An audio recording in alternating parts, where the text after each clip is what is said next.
What you're about to hear actually unfolded inside a mansion so enormous it had its own postal code, and it ends with a moment that made 200 wedding guests go completely still. I wasn't planning to tell this story, but somebody out there needs to hear it. A billionaire swung open a bedroom door expecting to find his fiancée getting dressed for their wedding. Instead, he found her crouched on the floor, clutching a pair of scissors, dark strands of hair scattered across the marble like fallen petals. And it wasn't her hair.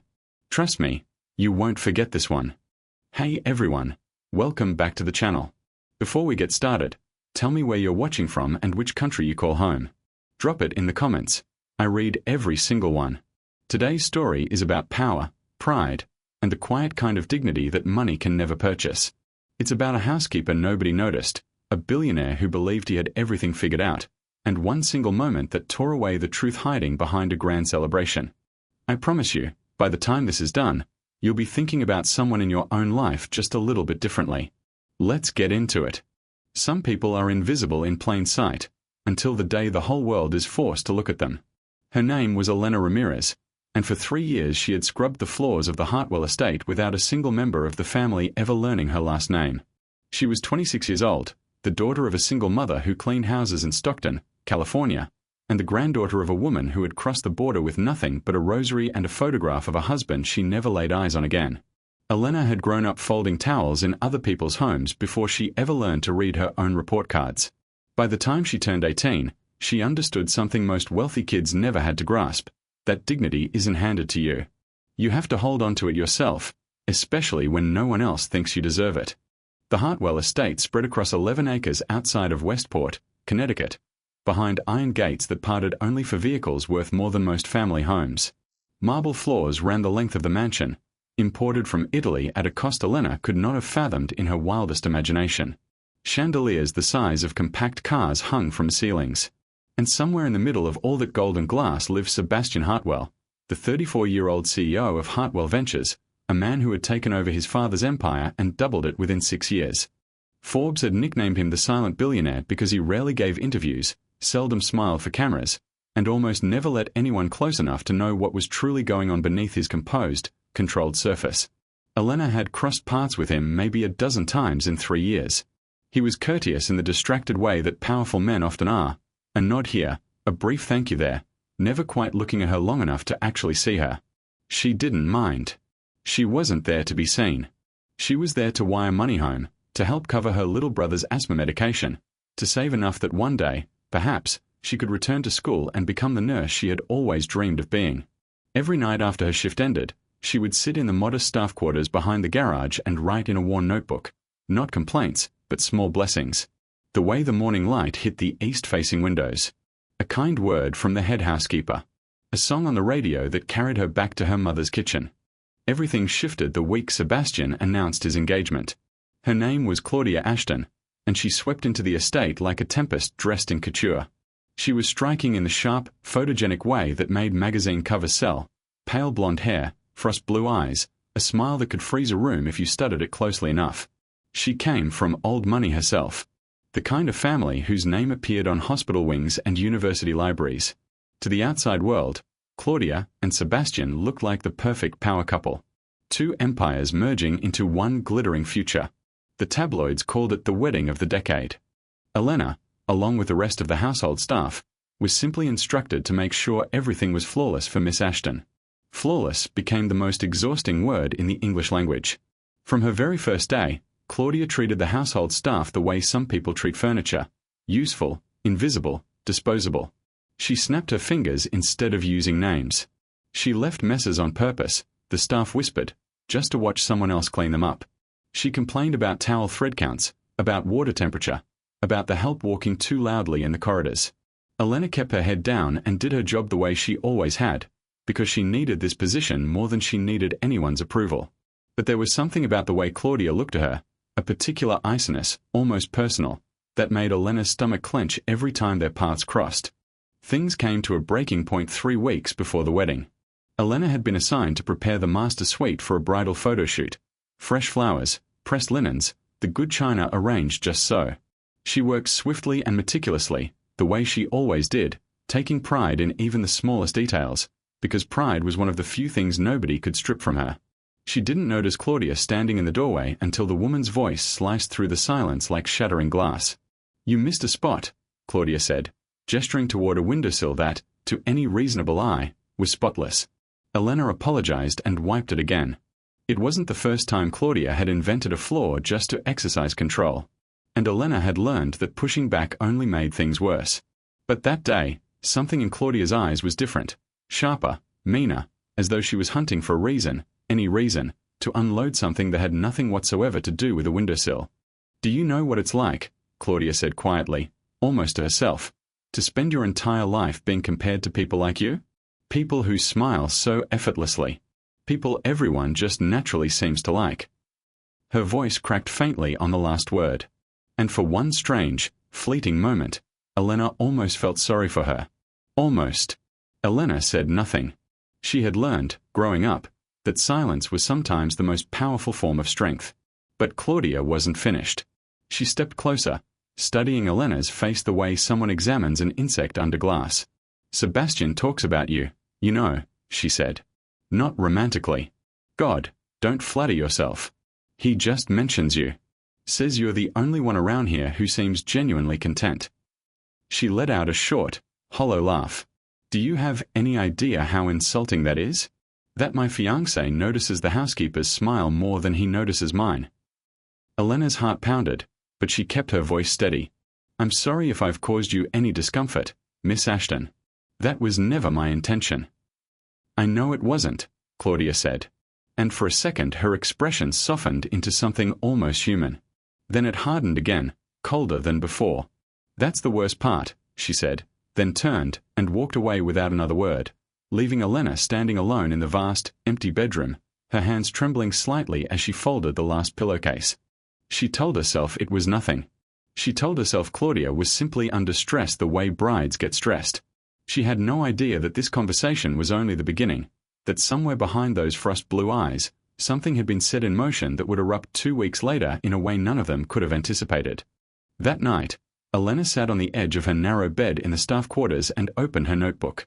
She wrote about the blooms she'd arranged that afternoon, the way the evening sun had turned the master suite golden. She did not write about Claudia's words. Some things, she had learned, were better left unwritten until you understood what they truly meant. She closed the notebook, switched off the lamp, and told herself tomorrow would be a brighter day. She had no idea how wrong that would be. Some silences are peaceful. Others are simply the pause before the storm. The days leading up to the wedding moved faster than Elena could track. Delivery trucks arrived daily, bearing flowers flown in from Ecuador, a custom-crafted ice sculpture shaped like the Hartwell family crest, enough champagne to fill a swimming pool. The estate transformed into something straight out of a fairy tale. White canopies stretched across the back lawn, string lights wound through century-old oak trees, a string quartet rehearsing in the ballroom every afternoon. It was, by every outward measure, going to be the most breathtaking wedding Connecticut had ever witnessed. Elena worked longer hours than ever, moving between the main house and the guest cottages, helping coordinate linens for 200 guests, polishing silverware until her fingers ached. She didn't resent the extra workload. It meant extra pay. And extra pay meant her little brother's inhaler wouldn't run dry before the next paycheck. She kept her head down, her sleeves rolled up, and her focus on the people back home who were depending on her. What she didn't know was that Sebastian Hartwell had begun observing her more closely than he realized. It wasn't romantic, not in the way Claudia had implied. It was something quieter, more unsettling to a man who had spent his entire adult life surrounded by people who wanted something from him. Sebastian had grown up in a house full of staff who smiled because they were compensated to, business associates who were cordial because it was strategic, and a fiancée whose affection he was beginning to realize felt more like a merger agreement than a marriage. But Elena was different. She didn't perform for him. She didn't linger for compliments or angle for favors. She simply worked quietly and completely, humming old melodies under her breath when she assumed no one was listening. And there was something about that unguarded honesty that Sebastian found himself thinking about more than he cared to acknowledge. One evening, drained from wedding planning sessions that felt more like corporate board negotiations, Sebastian wandered into the kitchen long after midnight, expecting it to be empty. Instead, he found Elena seated at the small staff table, sipping tea from a chipped mug, reading a worn paperback with a library stamp on the inside cover. "You're up late," he said, caught off guard by the sound of his own voice breaking the quiet. Elena startled and immediately rose to her feet. "Mr. Hartwell, I'm sorry. I was just finishing my break." "Sit," he said gently. "Please. It's fine." She hesitated, then slowly settled back down, watching him with the careful wariness of someone who had learned that powerful men rarely meant it when they said it's fine. He nodded toward her book. "What are you reading?" "A nursing textbook," she admitted, a little self-conscious. "I'm trying to study for my certification.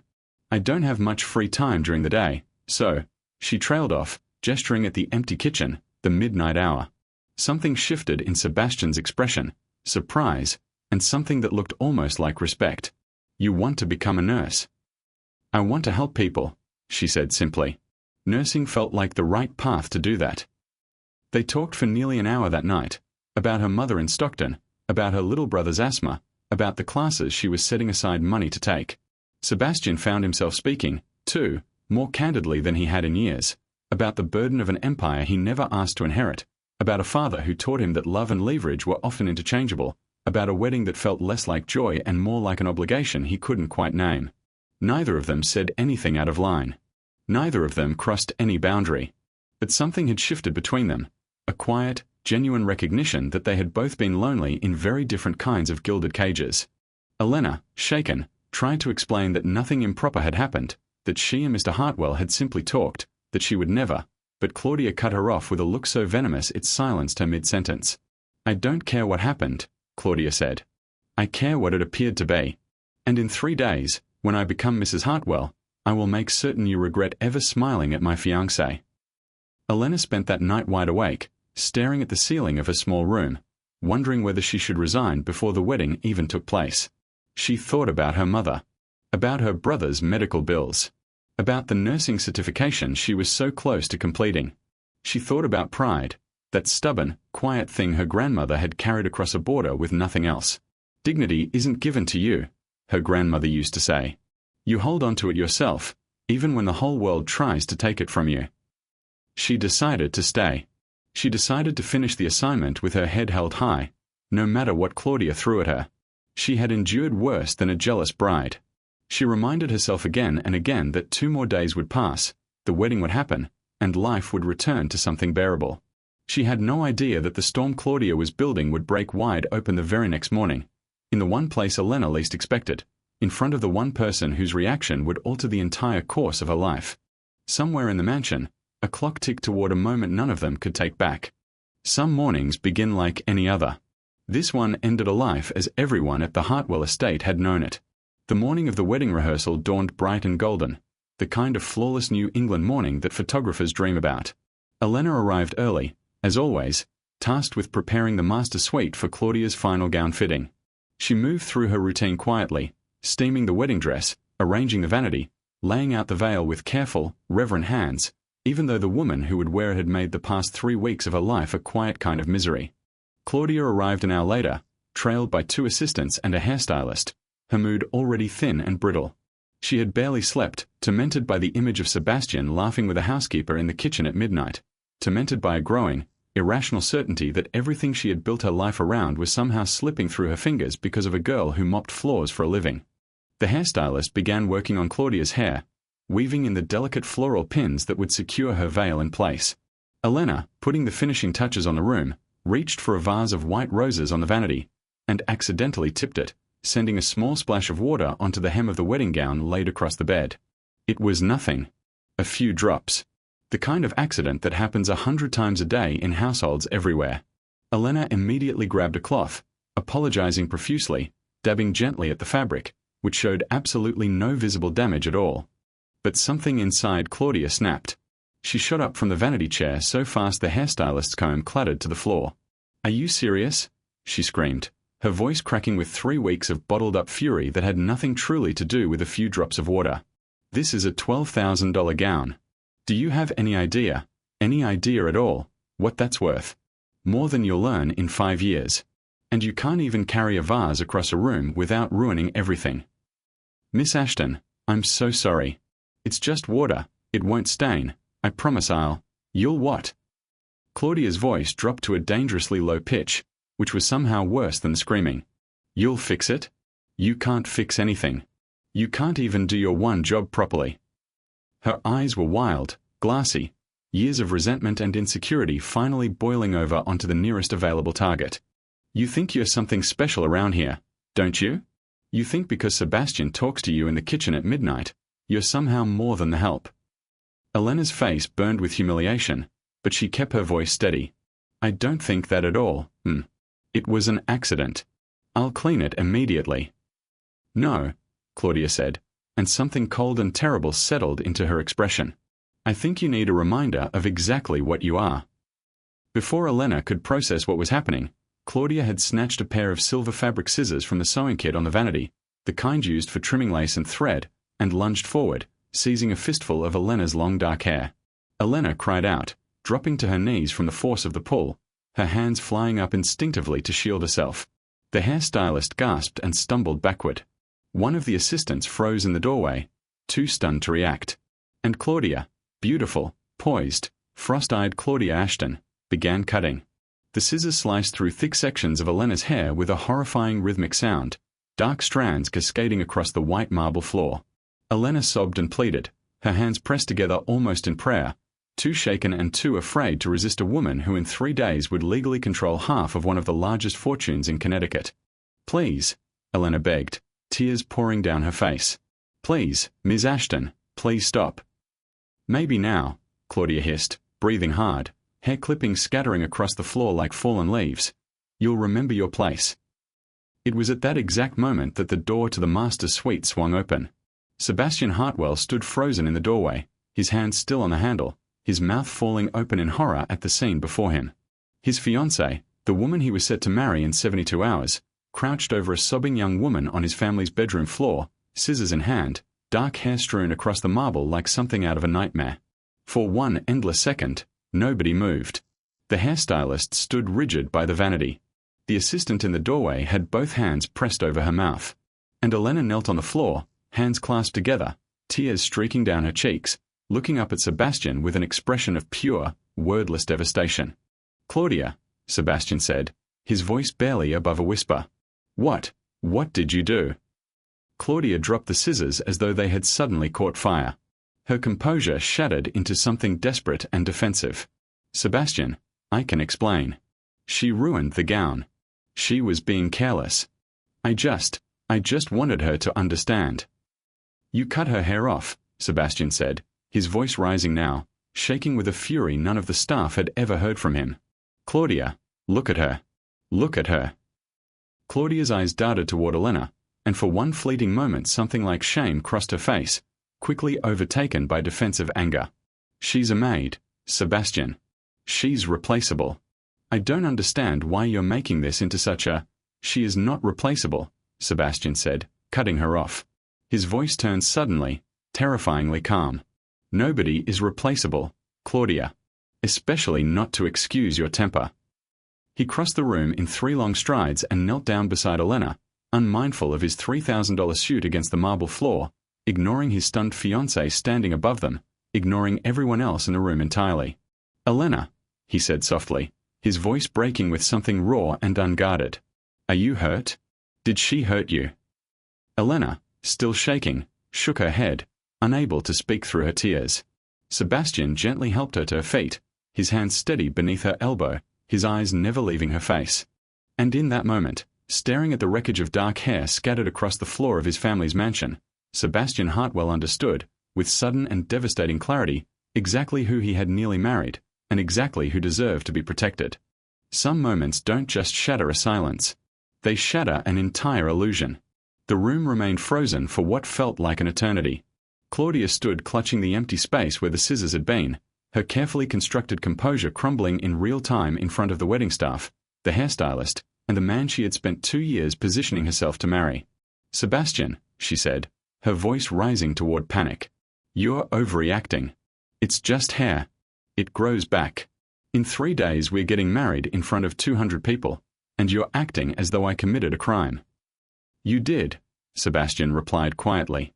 Maybe not one the authorities would concern themselves with, but you assaulted someone who lives and works in my home, Claudia. You held her down and cut her hair because she spilled a few drops of water on a dress. Do you hear yourself right now? Claudia's eyes filled with tears, real ones this time, though whether they sprang from guilt or humiliation, no one in the room could say for certain. I've been under so much pressure, she said, her voice breaking. The wedding, the press, your family expecting everything to be immaculate.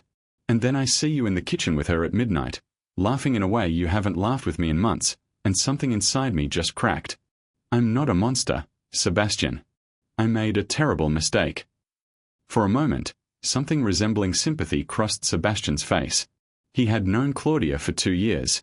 He had glimpsed the weight she carried, the family expectations, the tabloid scrutiny, the exhausting performance of perfection that came with being an Ashton. But sympathy and forgiveness, he was rapidly realizing, were not the same thing. I understand pressure, he said slowly. I've carried it my entire life. But pressure doesn't make a person cruel, Claudia. It reveals who they already were underneath. He turned toward Elena, who stood beside him, one hand self-consciously touching the uneven, jagged ends of her shorn hair, tears still drying on her cheeks. This is who you are, he said, gesturing gently toward Elena without breaking eye contact with his fiancée. Compassionate, hardworking, patient with people who don't deserve it. He turned back to Claudia. And this, he said, his voice hardening, is who you are when you think no one important is watching. Sebastian, please, Claudia whispered. Don't do this 3 days before our wedding. Think about our families. Think about what people will say. And there it was. The truth beneath the tears. The thing Sebastian had sensed for months but never allowed himself to fully confront. Even now, in the aftermath of what she'd done, Claudia's deepest fear wasn't that she had hurt someone. It was what people would say. I have thought about it, Sebastian said quietly. I've thought about very little else for the past 3 months, if I'm being honest. I told myself the distance between us was just wedding pressure. I told myself the coldness was simply who you are under strain. But watching you right now, watching what you're capable of when you believe it doesn't matter, I cannot marry someone who sees people as replaceable, Claudia. I won't build a family, a legacy, a life with someone who treats decency as weakness. The room was utterly silent except for Claudia's trembling breath.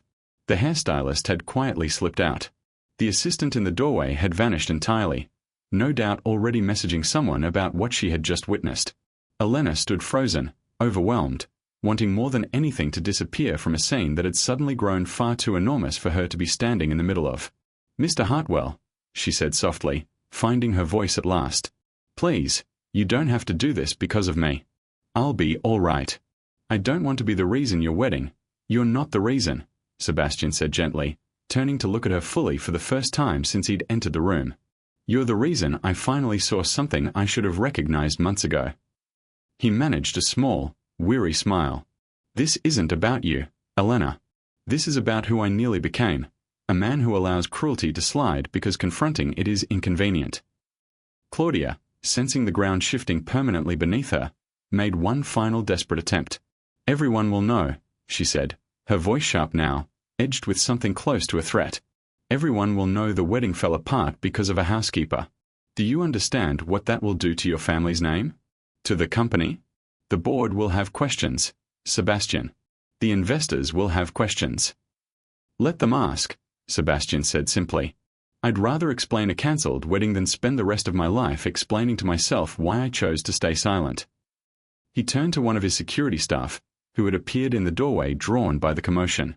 Please escort Miss Ashton to the East Wing, he said calmly, professionally, the CEO's voice replacing the raw emotion of moments before. She'll be departing the estate within the hour. Have the wedding coordinator begin reaching out to guests. The wedding is cancelled. Claudia stared at him, speechless, searching his face for some sign that this was a bluff, a surge of anger that would dissolve by evening. She found none. Whatever had existed between them, whatever had once appeared from the outside like love, had shattered as completely and irreversibly as the scissors now lying abandoned on the marble floor. As security gently guided a stunned, silent Claudia from the room, Sebastian turned back to Elena, who watched the whole surreal unraveling with wide, uncertain eyes. I'm sorry you had to be part of that, he said quietly. None of it was your fault. Not the water, not the hair, none of it. Elena managed a small, unsteady smile despite everything. Mr. Hartwell, I don't know what to say. You don't have to say anything, he replied. "But I'd like to make something right, if you'll allow me." Neither of them knew in that moment, standing in the wreckage of a cancelled wedding, exactly what making it right would come to mean. But something had shifted permanently in that room. Not just between two people, but in the very foundation of the Hartwell estate itself. And somewhere outside, word was already beginning to spread among the staff, whispered from the kitchen to the garage to the gatehouse, that everything at the mansion had just changed forever. Some endings look nothing like what you expected. Some are so much better. The days that followed the cancelled wedding were chaotic in the way only wealthy scandal can be. Tabloids picked up the story within 48 hours, though the true details never fully reached the press, thanks to careful management by Sebastian's legal team and the remarkable discretion of the household staff, all of whom closed ranks around Elena without a second thought. Whatever version of events made it into the gossip columns involved vague phrases like creative differences and personal reasons. Within 2 weeks, the story had faded into the relentless churn of celebrity news cycles, replaced by newer scandals and fresher headlines. But inside the walls of the Hartwell estate, something real and enduring had taken root. Sebastian didn't let Elena go, of course. That thought had never once entered his mind. Instead, in the weeks following the incident, he found himself seeking out small moments to check on her, to make sure she was doing all right, to quietly ensure the rest of the staff treated her with the respect she had always deserved but rarely received. Their conversations, once confined to stolen midnight moments in the kitchen, became a regular part of his day. Not romantic, not yet, but honest in a way neither of them had experienced with anyone else in their gilded, complicated lives. One afternoon, about a month after the incident, Sebastian found Elena in the garden, seated on a stone bench with her nursing textbook open on her lap, her hair, still shorter and uneven from Claudia's cruelty, pulled back in a simple ponytail. She had stopped concealing it beneath scarves and hats, he noticed. She wore it now with a kind of quiet, deliberate pride, as though daring anyone to comment. "How's the studying going?" he asked, sitting down beside her. "Well, actually," she said, smiling for what felt like the first time in weeks. "I take my certification exam in 6 weeks." "I have a proposal," Sebastian said, and something in his tone made Elena glance up, wary and curious at once. "Not that kind of proposal," he added quickly, a hint of color rising in his face. "The Hartwell Foundation has been discussing a scholarship initiative. Nursing, teaching, social work, careers that genuinely help people instead of simply generating more wealth for those who already have more than enough. I'd like your help designing it. You understand better than any consultant I could hire what people in your position actually need." Elena stared at him, stunned. "Mr. Hartwell, I'm not qualified to run a foundation program. I mop floors." "You're one of the most disciplined, compassionate people I've ever encountered," he said simply. "That's exactly who should be helping shape something like this. Credentials can be acquired. Character cannot." 6 months later, the Elena Ramirez Nursing Scholarship, named, despite her fierce and repeated objections, after the young woman whose quiet strength had exposed a truth Sebastian had been too blind to see, awarded its first 12 grants to first-generation college students from working-class families across Connecticut. Elena herself had passed her certification exam and begun working part-time at a local clinic, dividing her hours between patient care and helping design the very scholarship program that now bore her name. She never did become Mrs. Hartwell in some fairy tale storybook way. Not right away, not for a long while, because both of them agreed, wisely, that trust and friendship needed time to grow before anything else could be built upon them. But 2 years later, in a small, understated ceremony far removed from the extravagance of the wedding that never was, they married in that same garden, surrounded not by 200 society guests, but by the people who truly mattered. Elena's mother, her little brother, the household staff who had become like family, and Sebastian's closest, most genuine friends. Claudia Ashton, for her part, eventually issued a private apology, though it took years, and some say a great deal of self-reflection to arrive at real accountability rather than mere image management. Elena accepted it quietly and without bitterness, because she had learned long ago from her grandmother that carrying anger only weighs down the person holding it. Forgiveness, Elena often said afterward, wasn't about excusing what happened. It was about refusing to let someone else's cruelty take up permanent residence in her heart. If there's one thing this story teaches us, it's this: the way a person treats those who can do nothing for them tells you everything about who they truly are. Money, status, beauty, none of it reveals character the way a single unguarded moment can. Elena never asked to be seen. She simply lived with quiet dignity, day after day. And when the truth finally came to light, it transformed not just her own life, but the lives of everyone who bore witness to it. So if you're out there right now, feeling invisible, feeling unseen, feeling like your hard work and your kindness go unnoticed, I want you to know that it matters. It always matters, even when no one seems to be paying attention. Because eventually, someone will. And when they do, the truth of who you are will speak far louder than anything anyone ever tried to take from you. If this story moved your heart even a little, please hit that like button, subscribe to the channel so you never miss a story like this one, and share it with someone who could use a reminder today that kindness always finds its way home. Thank you so much for watching, and I'll see you in the next story.